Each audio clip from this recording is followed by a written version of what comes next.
Diddy done lost his mind, man. That Katt Williams, man, was telling the truth all the time, man. Let's get into it. All, not Katt Williams exposing Diddy for trying to kidnap him and SA him. Just when we thought maybe we've heard the last of the surviving Diddy series, more and more keeps coming out. In a bombshell of an interview, Katt Williams literally gave us a big shocker and blew things all into the open once again. Now get this. According to Katt, dear old Diddy has been trying to seduce him for years. That's not all. Diddy also allegedly offered Katt a whopping $50 million for a one-night stand, putting in perspective just how down bad Diddy has been for Katt. But as it turns out, Diddy is not a fan of Katt spilling this story about him, and he tried to get his lick back by allegedly putting out a hit on Katt. Word on the streets is that Diddy allegedly got Katt kidnapped and almost SA'd him, and girl, it looks like Diddy is finally going after his ops once again. However, he only ended up making Katt even more furious at him, because Katt is now spilling some more tea on Diddy, including alleged freak-offs with Jay-Z and Beyonce. Did Diddy really help Jay-Z drug Beyonce? You can definitely trust Katt to spill every last drop of this gist, and girl, he definitely didn't disappoint, because everything he said about the situation is extremely crazy, and he also has receipts to back up his story. Now the big question is Diddy so drunk in love with Katt, or is he just down bad and needs to get Katt into his bed, or what?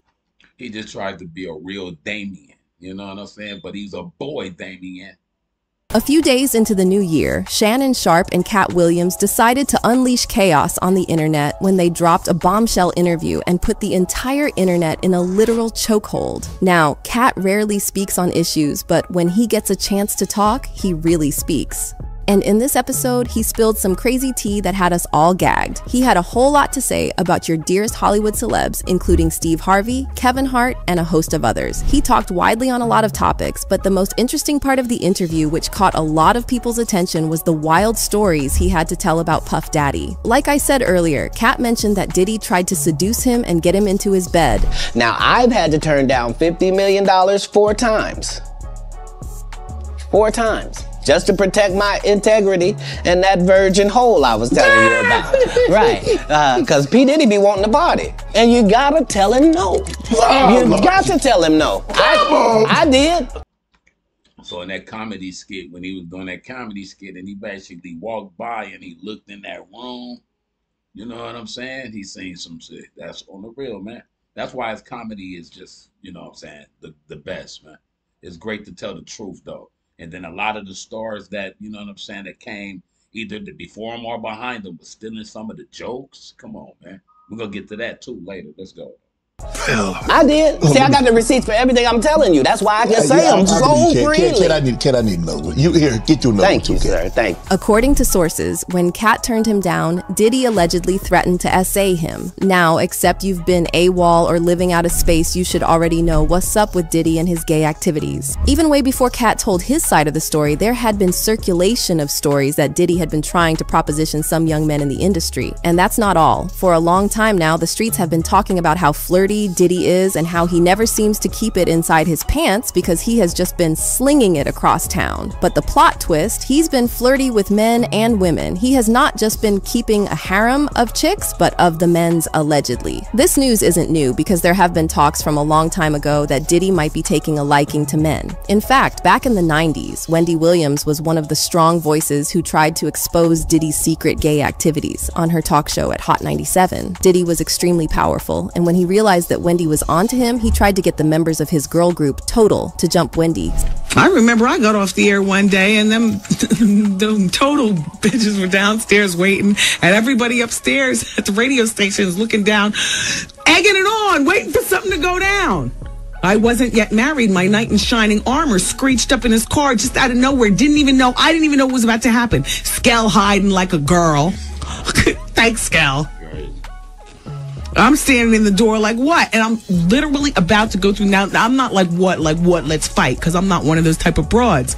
Chilly. One moment you think you're getting signed to a label and your dreams of being a superstar, the next moment you're being asked to jump someone on behalf of your boss. Life comes at you fast. Anywho, Diddy miscalculated on that end because almost getting jumped was not enough to make Wendy back off because she continued to hint strongly about him being on the DL. Diddy finally got so mad that he got her fired from her job and basically tried to ruin her life? Era of hip hop as well.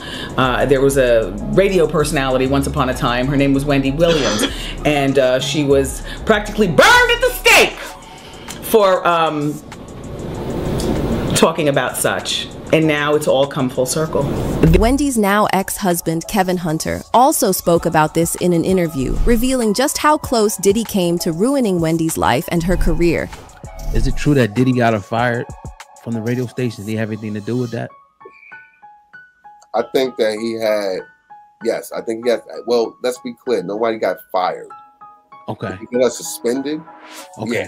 Did he use his influence and power with Steve Smith and him at the time, and God knows whatever his relationship was with the overall station, because Bad Boy was a powerhouse. We all know how Bad Boy dominated a large part of the 90s.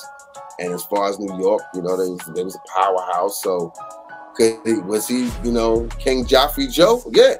Did he go in there and shake him up and say, yo, you know, I want this chick off? She dissing my group and all. Wendy was one of the very few people who could sit up and call Diddy out on his BS. And that's why everyone misses her so badly, because y'all know that she would have had some spicy tea to spill about this Diddy situation, right from when the Cassie lawsuit dropped. See, that mean if you got $1 billion something plus dollars or whatever, you could call some shots. Elon Musk, he could send all kind of shit in space and can't nobody say nothing. He got the cheese. He can just buy what he want to do. And then it's like the money is the root of all evil. I'm telling you, we've been betraying each other for the longest, y'all, over dollars. You know what I'm saying? Something that came from a tree.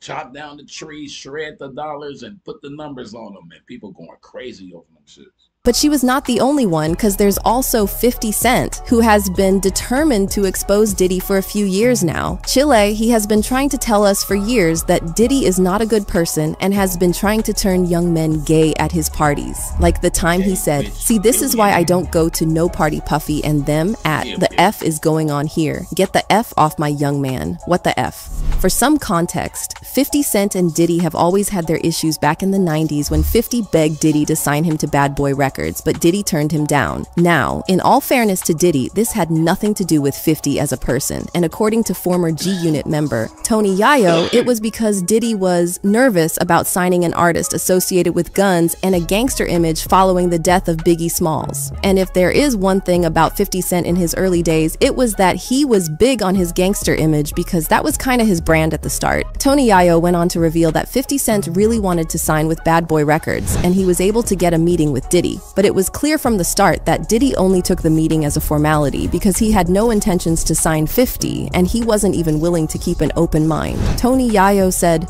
"We had a meeting with Diddy. It was me and 50, and he took the meeting out of respect. He had deals all over the table. I wasn't saying he was going to take the deal, he might have not. But Diddy didn't want to take the deal because of all the drama, but 50 was the hottest man on the planet." So apart from 50 Cent hating Diddy's ways, he also has a personal vendetta against Diddy, and considering how petty 50 is, he is probably never going to let go of this beef. This is also why people didn't take him very seriously when he has been calling out Diddy for years. But the perspective of things began to change when Cassie filed her lawsuit against Diddy. She accused him of not only hurting her but manipulating her in their relationship that spanned more than a decade. That's not all. She also accused Diddy of forcing her to be intimate with male escorts, which he often used in his freak-off parties. The contents of the lawsuit were so freaking bad that it literally had a trigger warning on the very first page.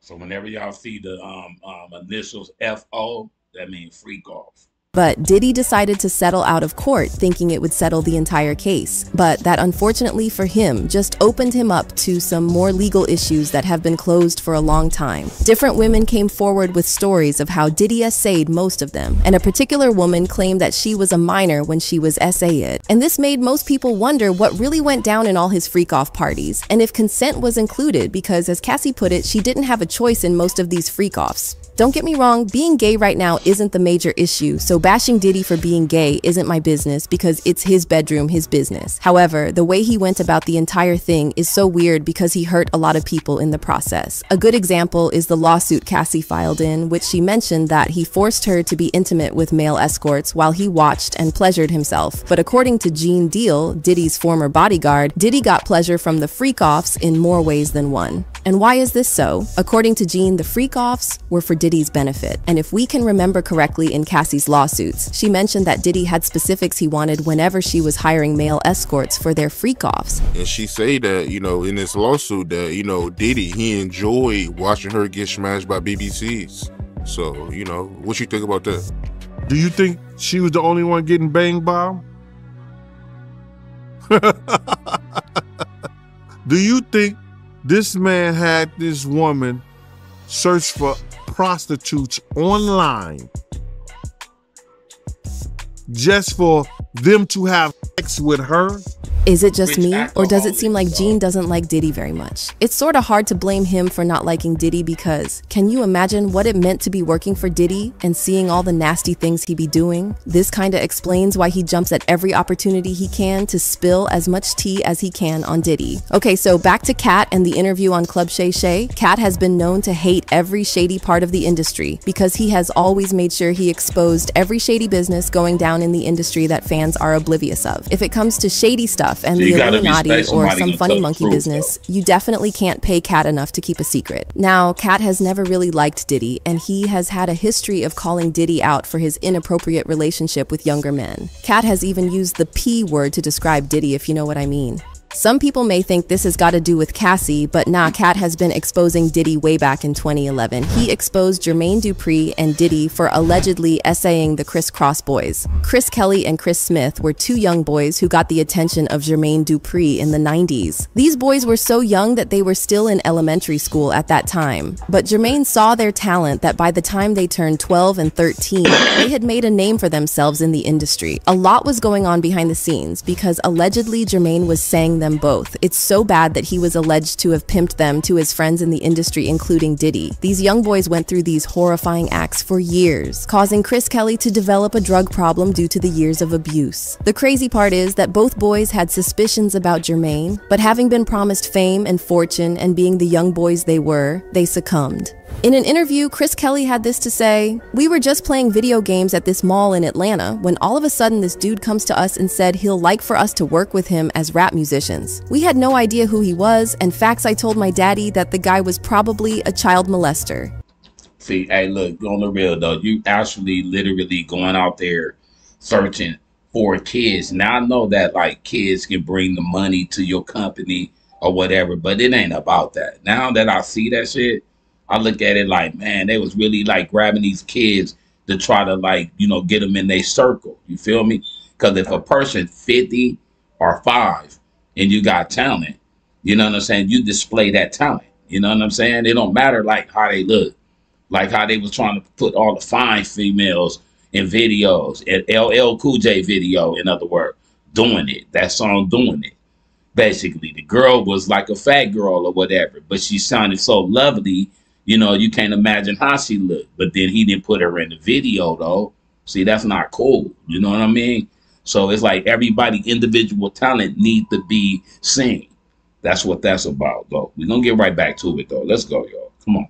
Yeah, he basically looked at us all funny. And according to Gene Deal, the pimping out of young stars wasn't limited to Jermaine only. Diddy also had plans to pimp out the members of his girl band, Dante Kane. Because I heard him, and I'm giving you this, Aubrey. Sit down. He stood up there and he said in front of a lot of people, we were in the studio, and I said something to him and walked out the studio. He said, "Yo, I'm gonna drug their ass off and pick them up and pimp them out to my nigga." He said, "I'm gonna drug them out. I'm gonna get them all on drugs, and I'm gonna pimp their ass out to my nigga." I was like, "There's somebody kids," and walked out. Katt had known this for a while back in 2011, and he called out Diddy and Jermaine using the P word. Huh. What's happening, Puff? I'll be back to you if JD ain't had enough. Yeah. Jermaine Dupri, king of the pedophiles, if you ask me, baby. Shit. Jermaine Dupri, small as a child. What boggles my mind is Diddy, knowing how Katt felt towards him, he still tried to proposition him to be his lover boy or something. I don't know, it doesn't just make sense or something doesn't add up. But according to Katt, Diddy did all he could to get him as his own. Katt kept saying no, till he offered him $50 million for a one-night stand. Come on! Diddy is definitely not beating these allegations. Although Katt didn't go into much detail, an insider said that Diddy didn't like being turned down, so he sent people after Katt to abduct and take him to an unknown location. Man, wait, hold on, man. He offered $50 million for a one-night stand with Katt Williams, a man. $50 million? Do you know how many fine women in the world you can have just lined up? Like just, man, that like a gangbang type of thing. You can film this shit however you want to do it. You got 60, 70, 100 lovely ladies for the $50 million. And you're in a boxing ring setting with a bed in it. Do that. You know what I'm saying? You're a billionaire type of nigga and you're a freak or something like that. Do that, but with the women, though. I can't even explain it, homie. I wish I had $1 billion. Me and my wife, though, we'd know what to do. We'd have grocery stores everywhere. We have apartment complexes everywhere, condos, Airbnbs. We'll have motherfucking a billionaire. We'll have motherfucking party bus rentals. Nigga, y'all stupid with y'all cheap. Hey, let me get back to this though. My bad, man. Sorry, that's that Jackson thinking right now. My bad. Let's go. Insider also said that Katt narrowly escaped this, and it's a major reason why he distanced himself from Diddy. According to sources, Katt believes that Diddy was trying to force him into a freak off against his will, and he was lucky to get out. Now, you'd think that this would make Katt sit back and keep his mouth shut, right? Well, if you think that, you clearly know nothing about Katt, because that man is impossible to scare. I mean, the Illuminati has been after this man for years, and he still constantly exposes them, so Diddy trying to force Katt into a freak off did absolutely nothing to scare him. Instead, it made him really mad, and he decided to really go in on Diddy and expose some wild tea that we didn't even know about. Like the fact that the bromance between Diddy and Jay-Z goes way deeper than just bromance, because there's a little bit of hanky-panky going on there. But before we get into Katt's revelations, let's talk about how 50 Cent has been trolling Diddy since Cassie's lawsuit dropped cause Chile. It's like 50 has been waiting for the perfect opportunity to troll Diddy even more than he has been doing. After Diddy's 4th SA lawsuit, 50 said, no, he will be fine, he has so much money, when his corporate partners pull out, he will just reach into his pockets and make it happen. You saw how fast he paid Cassie. He's a real billionaire. He has F you money, guys. So F you. Did he do it? Coming soon. In another recent IG post, 50 Cent dropped a video of Eddie Griffin cracking jokes about Diddy. In that video, Griffin was seen taking a swipe about the long-standing beef Diddy has with Suge Knight, who's currently doing time behind bars. On his Twitter page, 50 Cent had this to say, I thought Diddy was a billionaire music mogul. If he's smart, he'll file bankruptcy now. Anyone with real money knows why I'm saying this. I'm the best producer for the job, guys. Here comes the receipts. Well, things quickly went sideways for Diddy when the information was dropped that Diddy was taking a step back from Revolt. The company reached out to NBC News in a statement trying to spin a new story that the company is trying to keep its focus on creating meaningful content for the culture and amplifying the voices of all Black people throughout the country and the African diaspora. Well, Katt is now stepping up and exposing Jay-Z for allegedly being Diddy's lover and partner in crime. For some context, Jaguar Wright Man, I don't care what nobody do in their beds, dog, on everything I love. But the music people put out, the energy they give, and what other people like perceive and like agree to and just parade as music or whatever, you're looking at two dudes. Both of them are billionaires. To the Illuminati, to whoever putting them in charge or whatever. These allegations that's going on them right now. 2 billionaires, Black men, or whatever. You know, some popular dudes have great music, great catalogs, all that shit.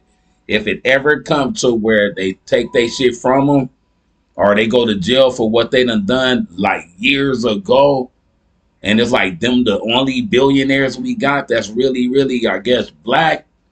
You know, it's like Oprah tripping, Tyler Perry tripping. We don't know what's going on. But I'm like, they wait till you get to a certain status and they snatch that shit back from you like an apparatus.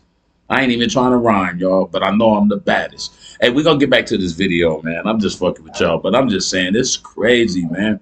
This billionaire club shit, it's like they set you up to make all this cheese. And then it's like in the end, they pop your punk ass, and then you out, and then all your shit go to the whoever was in charge. I'm telling y'all, y'all got to wake up a little bit more, and I'm glad I'm not no superstar, no fucking entertainer out there selling his soul either. I'm a regular civilian, you know what I'm saying? And I'd rather get regular earned millions. So we finna get back to this video, man. I love y'all, man. Spiffy God for 55. This is how we doing the video vibes. Let's go. At an interview where she straight up claimed that Diddy and Jay-Z were more than just friends, hinting at some intimate moments, if you catch my drift. These niggas done dug in each other. That's nasty. You know, Jay-Z, Diddy, the two dudes we look at like new gangsters. Honeycombs. Bad boys come out and play. Now I know what you was talking about, nigga. AKA Diddy. And he didn't say bad girls. He said bad boys come out to play. You see, with gay. And y'all can trust 50 Cent to join the party too. And he shared a video of him on stage with Diddy and Jay-Z, capturing the moment when Diddy playfully smacked Jay-Z's butt on stage in front of thousands of people. But according to Katt Williams, there is more to that than meets the eye, because Jay-Z and Diddy have been involved in some shady business together, and not just the freak-offs, but also grooming younger women, allegedly. Y'all know how they say that birds of a feather flock together? Well, according to Katt, this is true in this case because both Diddy and Jay-Z are in this messy business together, allegedly. I find this to be interesting because after Diddy's many lawsuits, Jaguar Wright came out to reveal that Diddy wasn't working alone, because he and Jay-Z were up to the same thing. However, the only reason that Jay-Z had gotten away with the same type of behavior is that he is more careful than Diddy is, and way smarter. Sean Carter is worse. Uh-oh. Oh, man. He's smarter. He's patient. He's not sloppy. This pussy been lining up people he calls friends and stepping to the side while they get hit by the guillotine for 30 fucking years. Foxy Brown, Aaliyah. Well, Katt is backing Diddy up on that because he just came out to claim that Diddy and Jay-Z allegedly groomed women together, and he pointed out that even though Diddy is the one who has been getting dragged for this over the years, Jay-Z is not innocent either. He pointed out how Jay was allegedly involved with rapper Foxy Brown before he met Beyonce, and they met when Foxy was just 14 or 15 years old while Jay was 27. Now, these rumors have been around for a while now, but Foxy has always claimed that nothing happened between her and Jay-Z and that they were just friends, but what 27-year-old man would want to be friends with a 15-year-old girl? There's also the fact that Jay-Z wrote a lot of explicit lyrics about Foxy back in the 90s, which was just weird. And then there was this blind item on Reddit that said, "I don't want no smoke with the Bayhive, but let's examine her husband." He was dealing with a 14 or 15-year-old Foxy Brown, involved romantically with her writing sexually explicit vulgar lyrics, used her as a drug mule on his trips to Maryland. He has always been known to degrade women during these times, so let's not act like he is beyond this type of behavior when it is documented. Katt also pointed out how Jay-Z literally turned a blind eye when his bestie at the time, R. Kelly, groomed Aaliyah and married her when she was a minor. You probably know about the whole R. Kelly saga with Aaliyah, the manipulation, the marriage when she was just 15 using a fake ID that said she was 18. Shockingly, even after all this came out, Jay-Z kept on collaborating with R. Kelly. They even dropped a joint album titled Best of Both Worlds, right smack in the middle of R. Kelly's Allegations. Dame Dash, who co-founded Rockefeller Records with Jay-Z, called out Jay-Z for what he saw as a betrayal of Aaliyah. According to Dame, the moment Jay-Z and R. Kelly released that joint album, he had a realization that something was morally off about Jay-Z. To add fuel to the fire, Dame spilled the tea that Jay-Z even tried to plan a Best of Both Worlds tour with R. Kelly. And all of this went down after Kelly's shady actions got exposed. It may seem, but I've been tight about this shit for years. That's crazy, bro. So to be honest, like, if you remember the Best of Both Worlds, you don't see my name on that. You know what I mean? And your name is not on either album. Hell no, I never wanted no parts of that. So when Holmes was doing that shit, I was like, bro, you know our homie violated, and he violated my girl. He violated a friend of yours.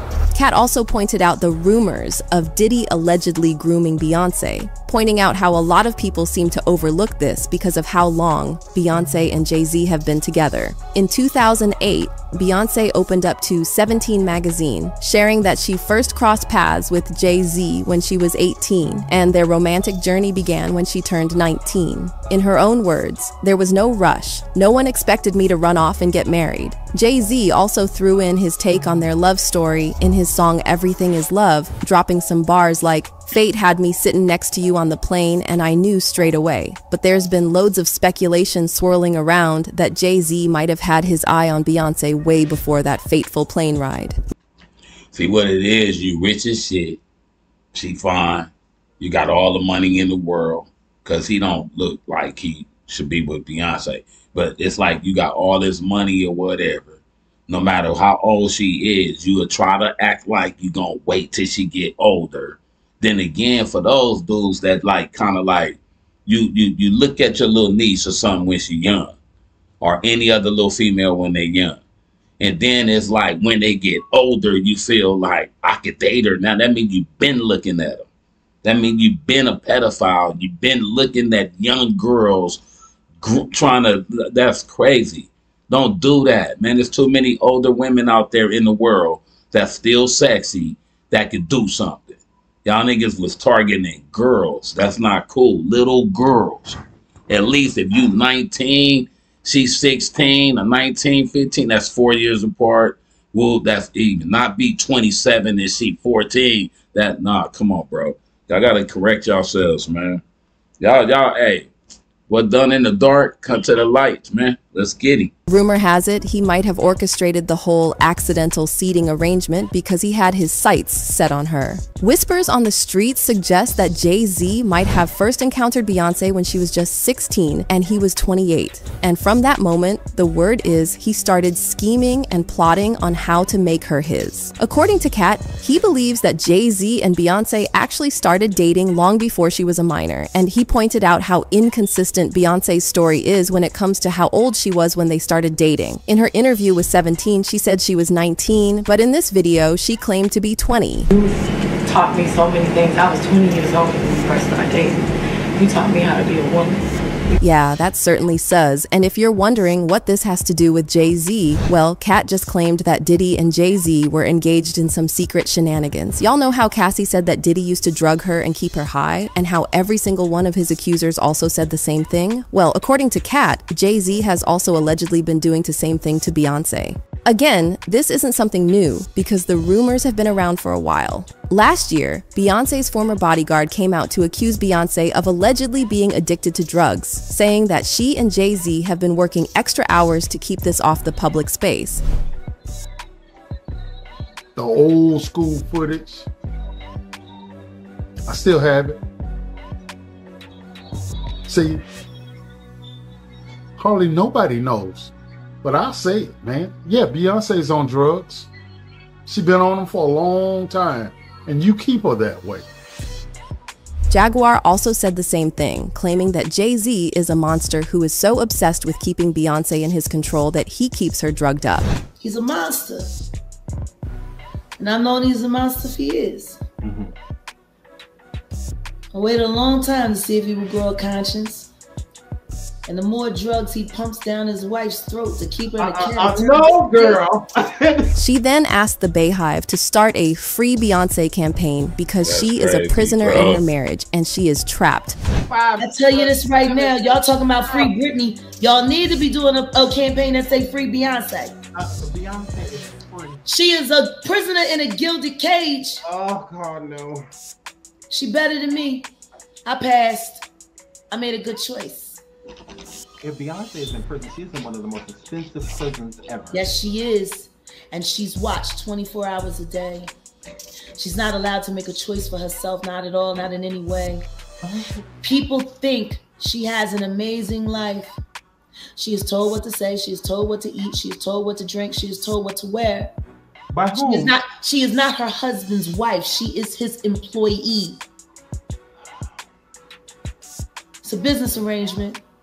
She was a dowry. Well, Katt is now claiming that these incidents between Diddy and Jay-Z are allegedly linked because Diddy has been allegedly helping Jay-Z drug Beyonce, and that this is another reason that they have such a close bond. Apart from them allegedly involving in freak-offs, this is also something that they've both bonded over, allegedly, of course. As y'all can expect, fans had a lot to say about this situation, and they left comments like, Katt been exposing Hollywood, but people called him crazy. He told us about those parties in Hollywood. A lot of your favorite actors and musicians are involved in some sinister stuff, especially involving children. A lot of people are not ready for the truth. Katt has been telling the truth for over 2 decades now, and everybody just called him crazy and tried to have him blacklisted and destroyed his reputation and character throughout the years so they could make him shut up and go away. But Katt took a licking and kept on coming back. And another person said, always knew I was right about Jay-Z. We always knew about Diddy, but I always felt like Jay-Z had a lot of secrecy with him. And I'm not talking about what drug dealing either, I'm talking about exactly what is being shown. All right, y'all. So what I get out of that and what I mean to say about this is like P gang. 2 billionaires, you know what I'm saying? It's like being like the puppets to the downfall of what we already going through. You know what I'm saying? It's like we got some people within our race now that they reached the billionaire status. But then it's like your past can come back, hunt you, snatch that from you. And then those that still beneath you, it's like where we at. You know what I'm saying? We were depending on y'all to get to where y'all at. And then, you know, explore and expand and continue to keep the legacy going. But we see what it's about now. You know what I'm saying? It's the devil domain. He ruling right about now, but God gonna win in the end, though. For those that love God, we know he gonna win in the end. So we just gonna sit back as overseers and just sit back and just watch what goes down, though, man. Y'all creating your own downfalls, dog. And it started from when we got snatched, thrown the ships, brought over here, and got took from our own land or whatever. We betrayed each other from that beginning. You know what I'm saying? Because it was Africans, too, that helped sell us to the people. You feel me? We're going to get up out of here, man. There's a lot to talk about, man. So, look, like, share, subscribe. This your boy, man, sitting here with another video vibe. We love y'all. We about to come with another one. Hey, man, I love y'all. Happy New Year's. My condolences to anybody who lost anybody out there. And let's keep pushing, man. Let's love each other, man. Like, share, subscribe. Love y'all. Yeah. Yeah. Happy New Year, y'all. Let's get it. A year done passed since I flipped the dub. The coolest dude on YouTube, newest hit this show. From old school to new, and I'm blessed to still flow. I edit these videos to uplift the soul. I be that spiffy bro with 24. So like, share, subscribe to the channel and get more. Feel free, leaving a comment and more. If you wanna be entertained, open your eyes and let's go. We get flowers over here, hear me though? Every artist, every genre, we're switching it up though. Click that button to witness the videos by MC Dot in the year of 24. Y'all can subscribe, y'all can like and share. Leave a message here and leave a message there. Whatever the video you rock to, yo, just give thumbs up. Y'all can subscribe, y'all can like and share. Leave a message here and leave a message there. Whatever the video you rock to, yo, just give thumbs up. Thanks to all my subscription friends for rocking with your boy from beginning to end. So go share this with all your friends and yo, just give thumbs up.